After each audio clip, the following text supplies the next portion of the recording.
We're going to talk about my top 10 comic books of 2024. Let's talk about them right now.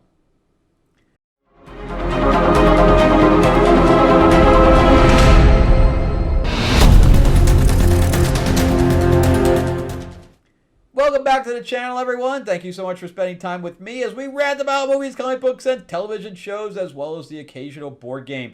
I am your host, Frank Zanca. I'm an award-winning screenwriter, novelist, and comic book writer, as well as a filmmaker. And yeah, I had done, all the comics that I had dropped for the year, and then I decided, hey, I just might as well do a quick video on, the things I'm excited to collect that come in every week or every month, depending. Like Action Comics was every week is why I dropped it. But, what I'm picking up every week and what I'm collecting every month and what I'm excited to read.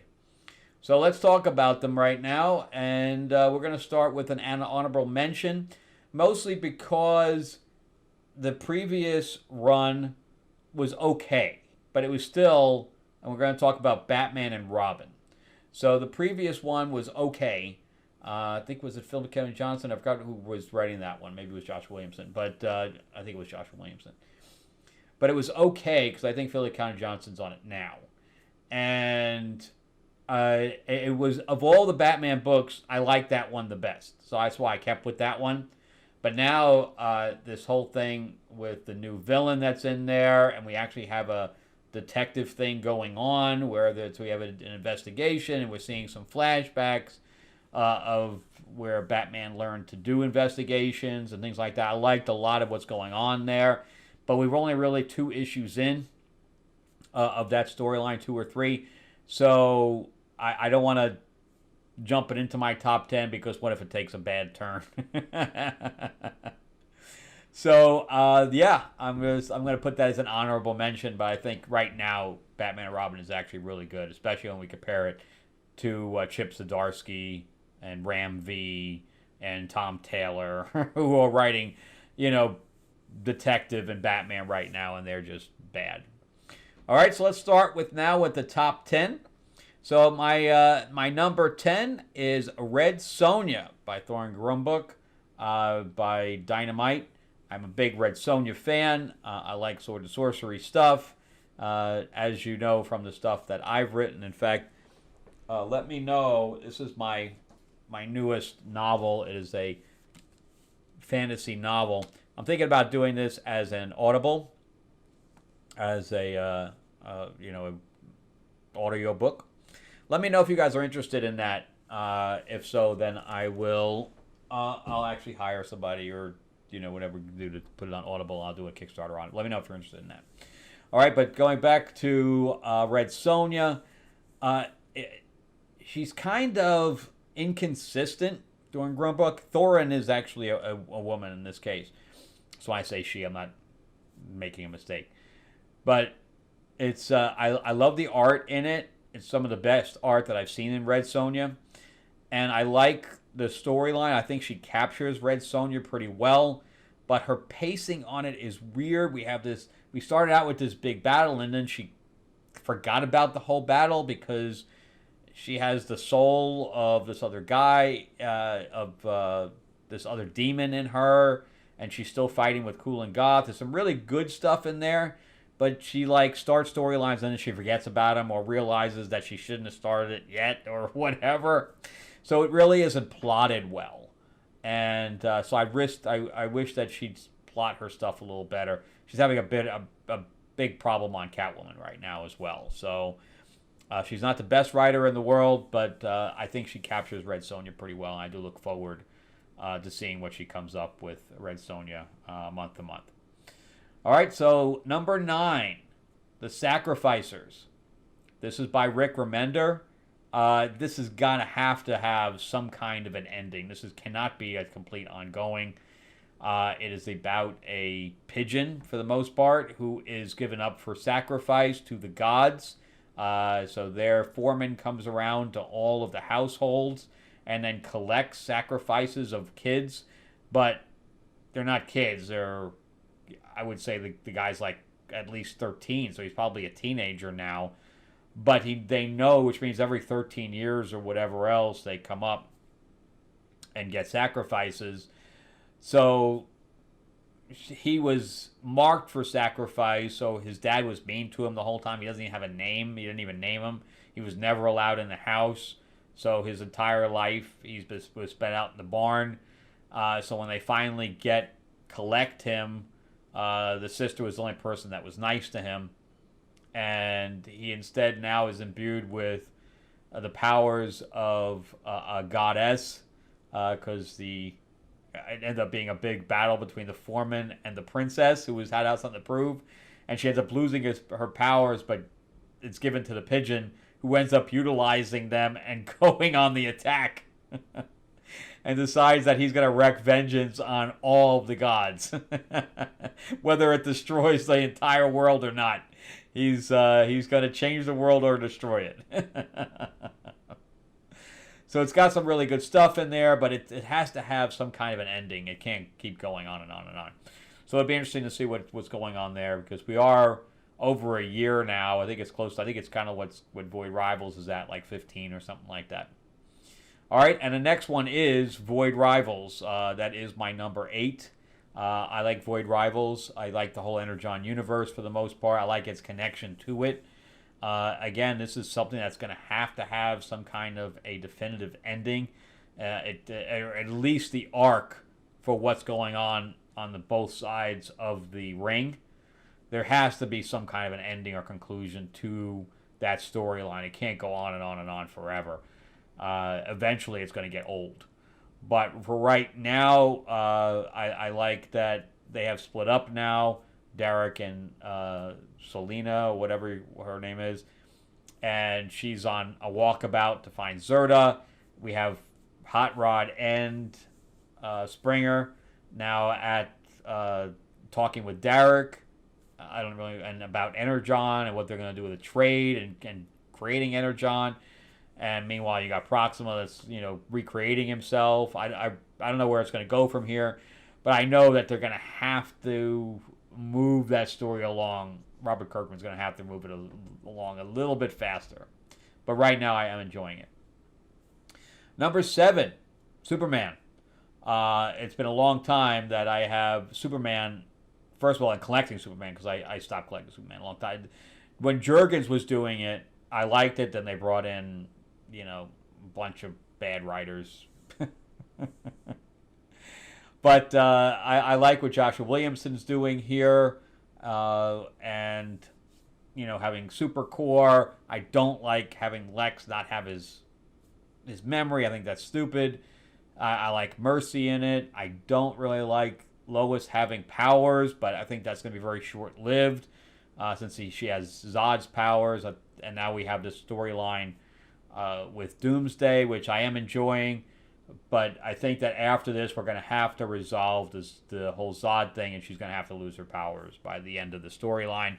So I like all of that's going on right now. I think Josh Williams is doing a good job, and he's capturing Superman very well. And then we have Dan Mora on art. It's just really a masterpiece right now. So I'm enjoying it. This last issue was a throwaway issue. I wish he hadn't have done that. But Josh Williams does that. He writes good issues, and then he writes mediocre issues, and he writes good issues. So, all right, we went through a mediocre one, so let's get back into the meat of everything. All right, and then we have number 6, Moon Knight by Jed MacKay. I think this is the only thing that Jed MacKay writes well, because he's writing Avengers right now, and he's writing X-Men right now, and Avengers and X-Men is really bad. I just got the new Avengers book with Black Cat, and I thumbed through it. I haven't read it yet, but it looks decent. I'm kind of keeping my fingers crossed, because if it's not decent, I'm dropping it. I just and then I got JSA. I really don't want to drop that one, but yeah, because I'm going to start dropping stuff right and left. If the writing's not good, I'm out. They're too expensive for me to keep going with something that's mediocre. That's the problem. When you raise prices like that to $5 a book, it's got to be good. If you're overcharging me, it's got to be good. But Moon Knight, I look forward to every month. I like what's going on right now with the street gang war that's really starting with the drug lord.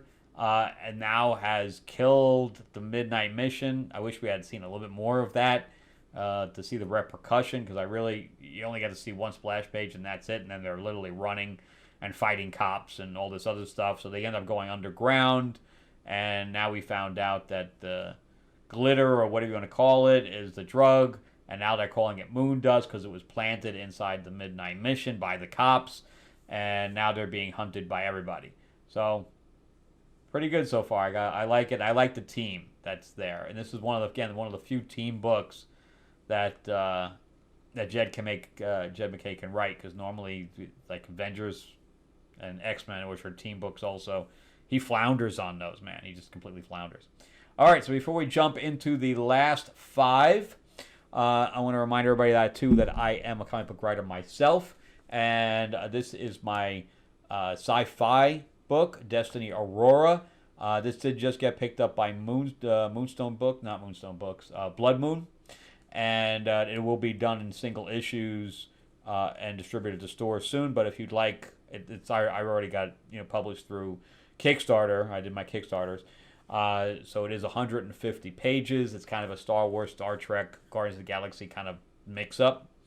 And if you'd like a copy, let me know. I also have them digitally. It's based on my 4-novel series. It's also on Audible as well. And then I just wrote a new one, too, called Fairy Tales of Terror. Jeremy Adams is looking at it for me right now. So is Aaron Sparrow. They're both reading it for me to make sure that I didn't lose my mind. But I had a lot of fun writing it. So, of course, I'm taking fairy tales and making them, serial killers. But this is my vampire mob set in 1950s Hollywood. This is Lords of L.A. It's kind of a mix between True Blood meets The Godfather. And so it's kind of a revenge story, and the artwork in it is just as good as anything that's in Marvel and DC right now, and better in some cases. But they're double issues. They're 48 pages a piece. I do sign them. Again, I do have them in digital. And then I have various covers. So up here, this is the Katana cover. This is the Helene cover. This is the Samurai cover. This is the Were Panther cover. I have this in a nude version as well. And this is, since it takes place in the 50s, I do have Marilyn Monroe in it. And you can see the Nosferatu shadow behind there, the classic one. So if you'd like a copy, let me know in the comments section or email me. And I do sign them. And then Moonstone Books, which I'm hooked up with, is doing a Green Hornet anthology, 50th anniversary edition. This is not it. This is just an example of what they've done in the past. But it's going to be written by a whole bunch of amazing writers, including one of the lead writers is Timothy Zahn, who created Thrawn for Star Wars. If you're a reader, you know who Timothy Zahn is. Also Kevin J. Anderson, who wrote for Dune and for Star Wars as well. Brandon Easton, who did Superman Red, White, and Blue. He also wrote for the Agent Carter series for ABC. Matt Wagner is doing the cover. He did Batman, and he also created Grendel. I think he did a Batman Grendel crossover. So much talent, and it is going to be signed. So you can either go to greenhornetnoir.com. We're going to be launching on Kickstarter at the end of the month. So definitely get notified. There's also a link in the description below as well. All right, so let's jump into my final 5 here. And I just mentioned the writer of the next one's thing, who is my friend. It is Green Lantern, is number 5 by Jeremy Adams. Of course, I followed Jeremy. We've known each other now since I left LA. So it's probably, I don't know, a good 8 months I've known him. And we still chat and stuff like that. I still want to work with him in some capacity. I'm trying to get some independent film here. He wants to direct, and I would love to work with him on directing as well.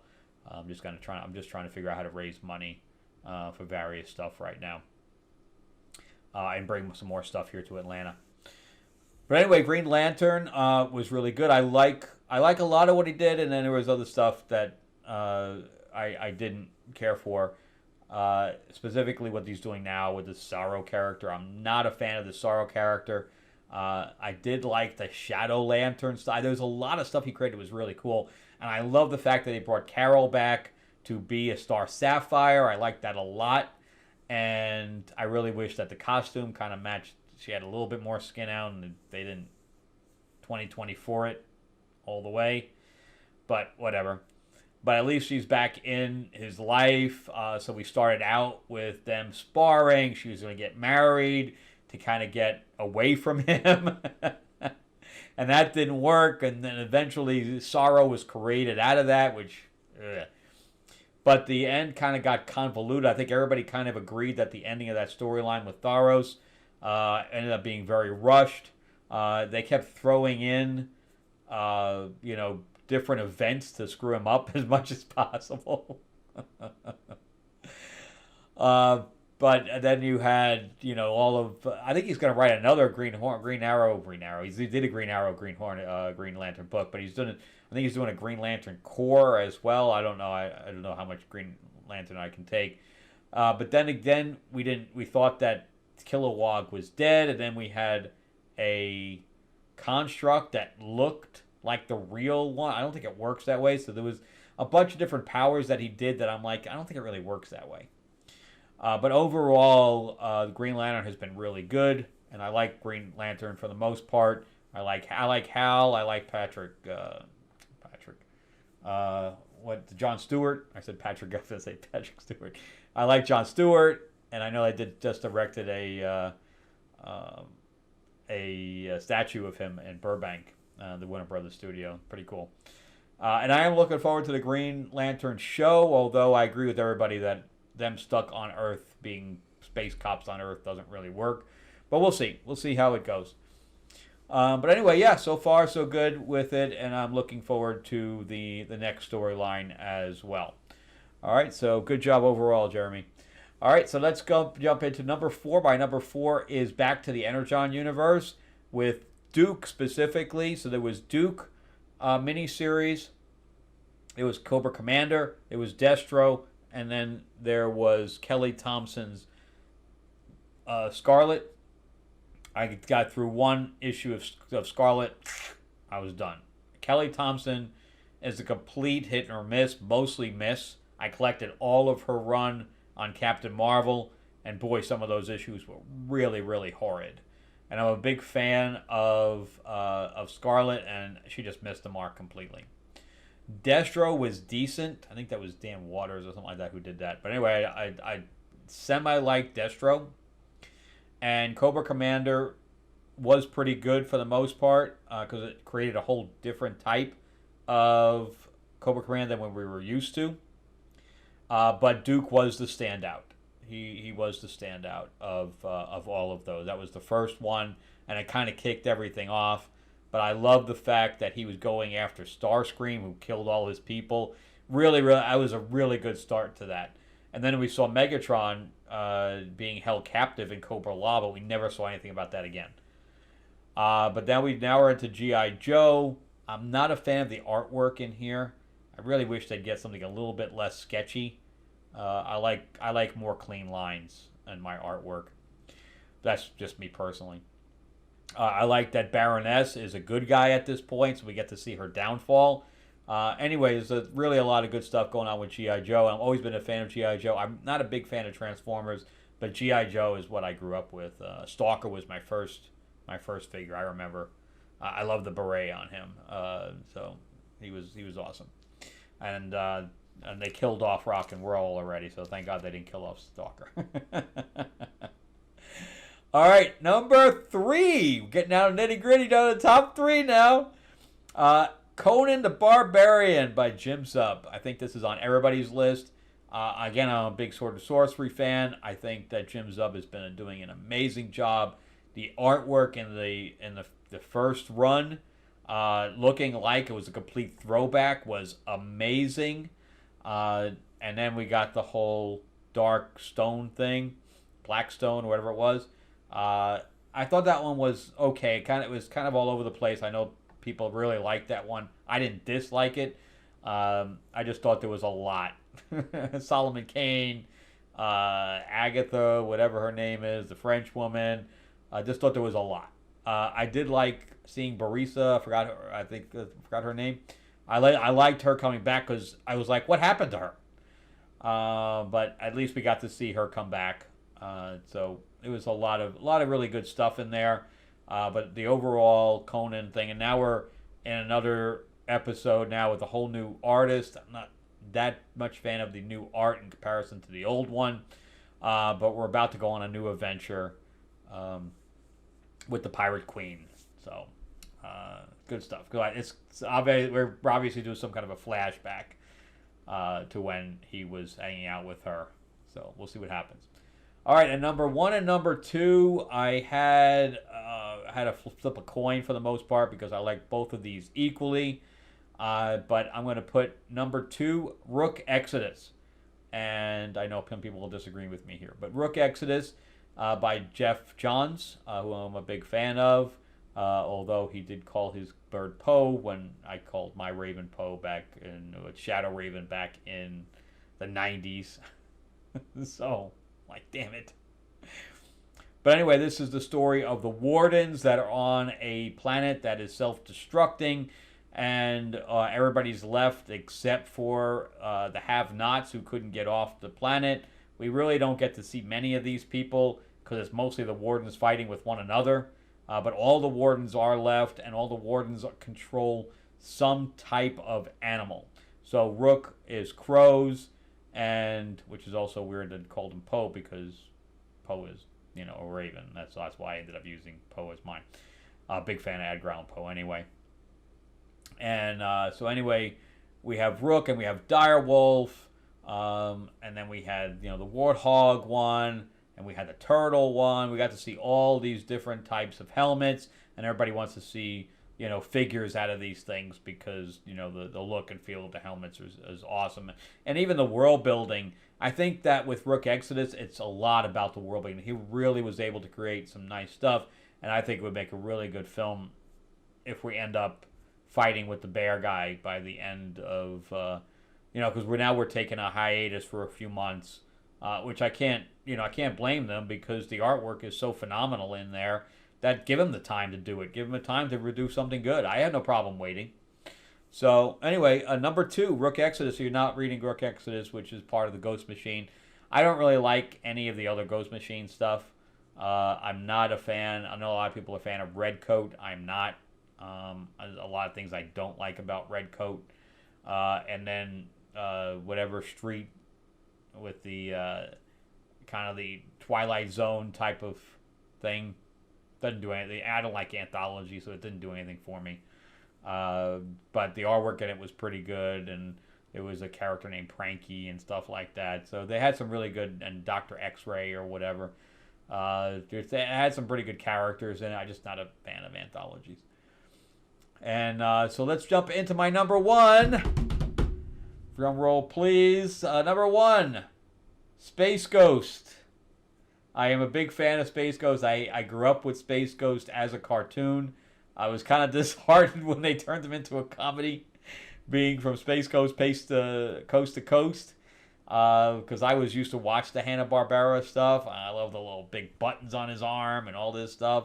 And David proposed, who I was not thinking he was going to be able to pull this off because he did that Punisher series that was very, very bad. And then he jumped into this where he grounded the character. He made him very visceral. We're getting to see some of the flashbacks now. He even did the kids well. And he ended up doing Bleep or whatever the monkey's name is. Blip. Is that his name? Blip? But he actually made the fact that they have a monkey actual plausible. And we're seeing a whole bunch of different villains. Just really, really good stuff. He's a badass. He kicks ass in this one as opposed to what was in the cartoon. Really, really good stuff. Unfortunately, it's Dynamite, which is having problems with distribution through Diamond. I read the last issue digitally, and I still haven't gotten a hard copy yet. I don't even know what's going on. So anyway, that is my top 10 with the one honorable mention. But if you're reading any of those, let me know if you disagree with any of them, or if it's funny because I watched Wes one day for his top, and then I watched Rock and Raleigh Billups on his, and everybody has most of these that I have on their list, but Rock and Raleigh Billups puts Wonder Woman on his, and that's one of the ones I dropped, and then Wes comes in, and it was on one of his worst. So me and Wes agree that it was bad, but Rock and Roll Billups is like, it's the best thing ever. No. So I disagree with some other people's lists, so feel free to disagree with mine. All right, well, that's it for me. Thank you so much for watching all the way through. I greatly appreciate it. Remember, give me a like, give me a thumbs up if you can. And also do subscribe if you can as well. And get notified about when I put out additional videos. And yeah, if you want to get notified of the new Green Hornet anthology, go to greenhornetnoir.com and get signed up for that. It's going to be pretty awesome. We have a huge, if you go to the link anyway, you'll see the list of all the writers that are involved. There's a video there as well and all that stuff. Happy New Year, everyone, and I will see everybody on the next episode. All right, bye.